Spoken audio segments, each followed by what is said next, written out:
Okay, in this final video related to ProMechanica and beams, what I want to do is take a look at how to make a connection between ProMechanica beam elements and ProMechanica solid elements. I have already created this rectangular block, which is basically 2 inches by 1 inch by 1.5 inches. I've already changed the units to be the right units, and I've already asked Pro Engineer to go into ProMechanica. I'm going to accept the standard and proceed into ProMechanica. At this point, I haven't created any points for creating the beams, and so let me go ahead and do that now.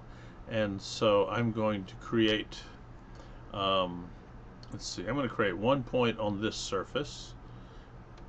I'm not super great at doing this, but I will click on the surface, and then it gives me a couple of handles to drag to various locations on the surface. And let's go ahead and rotate around so I can see this a little bit better.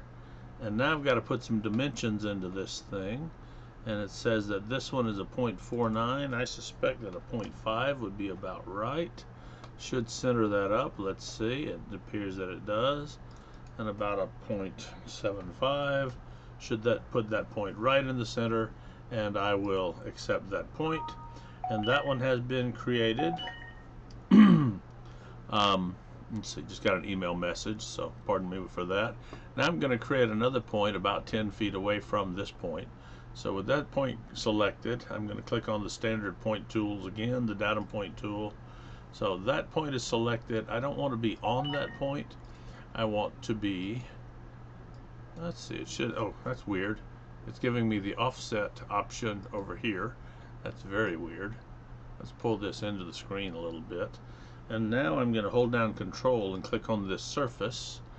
And now what I'm indicating is I want to be offset from this. I want to be at this point on the surface, offset normal to the surface a certain amount. And for now, I'm going to make this 1 inch. And I want to look at it and see if that looks about right, and that looks superb. So I don't really mean 1 inch. What I actually mean is 120 inches, or about 10 feet. And I'm going to say OK. And I now have that point located relative to this surface about 120 inches away. Now I'm going to do a little bit more work to get ready to create my elements. I want to zoom in on this front surface, so I'm rolling the mouse wheel to pull in on it. And what I want to do now is create a surface region on here that will work with the beam that I'm planning to create. Excuse me. And so I'm going to move over here and click on the surface region tool, and it brings up a menu manager. Again, I'm going to bring it back into the screen, and the question says choose the surface region creation option. I'm going to use the sketch option and say done. It brings up another dialog box with a menu. I will bring some of it in, and it's saying to me select to create a sketching plane. I want to sketch on the same plane where I've created that last point. And then it says, how do you want to organize that? Well, I'm just going to center click and select the default orientation for that. And so now I'm going to create a rectangle shape on here. And there's my rectangle. I'm going to middle click to get out of the rectangle. And I'm going to change some of these dimensions. That 0.55 is going to become a, let's make that a 1. And this 0.32 is going to become a 0.5. And then to make this thing fit more nicely, I think that probably needs to become a 0.25. That centers it up. And this one probably needs to become about a 0.125. Nope. 0.25 probably. 0.25. And I've centered that rectangle up, and I've made a rectangle that's of size 1 by 0.5. That is my intention to create a beam of the same size. And so my sketch is fine. I will exit the sketch by clicking on the check. And it's brought some other menu items over here. It is saying select the surface to add. I'm going to click in the middle of my surface where I created the sketch, and I'm going to say done. These both say defined, and I'm going to say OK. And I've now created a surface region where I can independently click inside of there, or I can independently click outside of there. The value of the surface region is to allow me to maybe impose constraints on only a part of this larger surface, or to apply forces to a part of this larger surface, either to the interior portion or to the exterior portion, or with a control click I can still do things to both. So that's the idea of the surface region. I'm going to pause this while I answer my telephone. Okay, well, I've returned from my phone call, and so now it's time to actually create the beam for the model and create materials, place loads on it, all of those kind of things. We're ready to go to work. So I'm going to click on the beam creation tool. I am going to use the point-point pair form of beam creation. I'm going to click on point 1, and then I'll click on point 0. Oops, I messed up. Point 1, and then control click on point 0. Sorry about that. To create the beam, I want it to use the part material. I haven't created part material yet, but I will in a moment, so that's going to work. And I'm going to use a beam section which doesn't exist, so I'll click on more, and I will click on new because there aren't any. And I'm going to use a solid rectangle, and it's going to be 1 inch wide, and it's going to be a 1/2 inch tall. And I'm choosing those numbers to match that surface region that I created earlier. Okay, okay, oops, oops, what did I do? Oh, section, no, I don't want to do that. Let me cancel that one. I've got section 1, okay, and I'm using beam section 1, and I say okay, and it has created that beam. And if I zoom in on the surface of the part, I do see a square here, and I see a rectangle here, and I also see one rectangle here and only one rectangle. If my surface region and my beam were of different size and shape, I'd see 2 rectangles here. And I click inside this rectangle, and this points to both my beam and it points to my surface region of the same size. I did that intentionally. So now I've got a beam. But right now my beam is not truly connected to my solid. Although they share a point, they're not going to be transferring any connectivity at all between the two. What I'm going to do is the main trick that I want to show you. One was the surface region, that was very important, and then the other one is this rigid link connection. So I'm going to click on rigid link, and it's already selected the surface, and I'm going to connect that to point 0. Oops, I need to hold down control as usual, and I'm going to connect point 0 and my surface region that's been selected. And now whatever happens to the point because of the beam is also going to happen to the surface here and transfer into the solid because of that rigid connection between those two. I still need materials for the part, so I'm going to click on this, and I'm going to go with more. I'll go with aluminum and bring it into the model. Okay, and when I say okay, that will be the material assigned to that entire part, and that should also be the material assigned to my beam if I've got that right. I still need a load, and so let me move things out, and I'm going to click on this point. Then I'm going to click on the loading tool, and it'll have the point already pre-selected. I'm going to go with a -100 in the Y.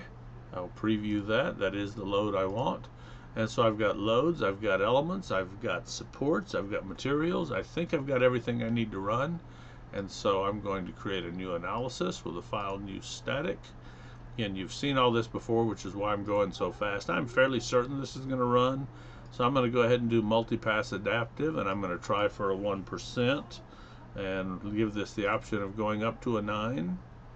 And I'm going to click on OK.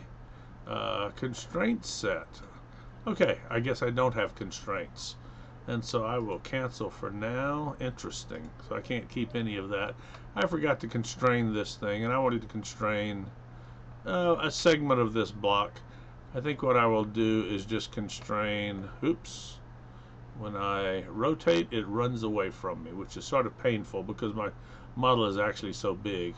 So I'm going to be a little bit lazy and just constrain this side of the part so that nothing can move. Now that's a very bad constraint, but I'm going to go with it anyway, because I'm not really trying to model anything. I'm trying to show you an effect.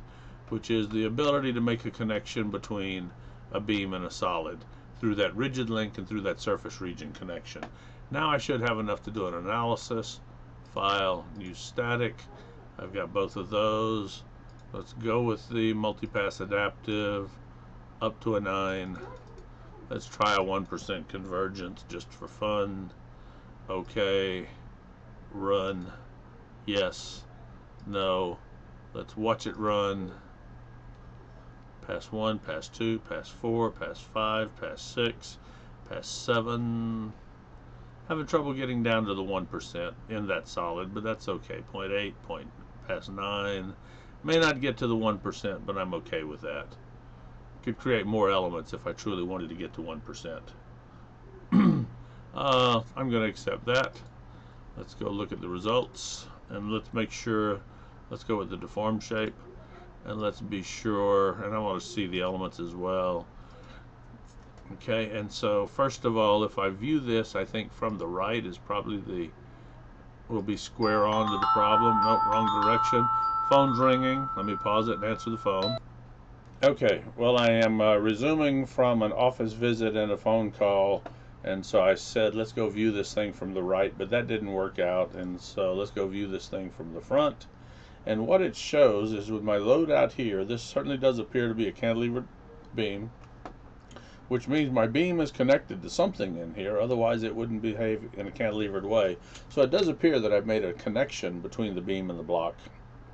Now let's go to, let's see, let's look at what would a top view look like. Now what I want to do is see the thing on. Let's go to the default view. That'll be a little bit nicer. And then I'm going to zoom in. And what I'm going to see on this surface right here is some stresses. Von Mises stresses at the top and the bottom, which is certainly where I would expect to see high stresses if I had a beam connection here. So I've definitely made a connection between this beam and this block. Now let's talk about what I believe is true. If I really wanted to have a very long beam connected to this block and study what's going on at the connection, I wouldn't do it this way at all. I've probably gone as close as I can to getting this about right, but I still wouldn't do it this way. What I would do is make a solid piece of beam maybe about 6 inches long. Okay, so make a actual solid piece of the beam and then attach the rest of this beam to the end of the solid beam right here. I would ignore the connection between the beam elements and the beginning of my solid beam. Okay, but then I think I could rationally pay attention to what's happening at the junction between my 3D solid beam elements and my block itself. Now, the other more likely thing that would happen is I'm not really studying this connection at all, because frankly my connection is probably more likely to be a weld and connect in a totally different way. What I might be interested in is studying what's happening at a different point in my solid. I think the key thing is I want to make my connection to the beam, wherever it is, far enough away from the area of the stresses that I'm interested in, so that any errors in the connection, and I think I've got errors in this connection, do not affect the stresses over here. And so I think that would be my advice, is whatever beam connection technique I use, do not explore what's happening right at the connection. Make that far away from the things that I want to explore. Okay, well, I have shown how to connect a beam element to a solid element, and we've done that using two things: a surface patch, which is certainly worth knowing how to do for a multitude of reasons, and a rigid connection between the point, which is the end of the beam, and the surface patch, which is on the element, to make that rigid connection between the two. I think that's everything I wanted to show you there. So this video is over.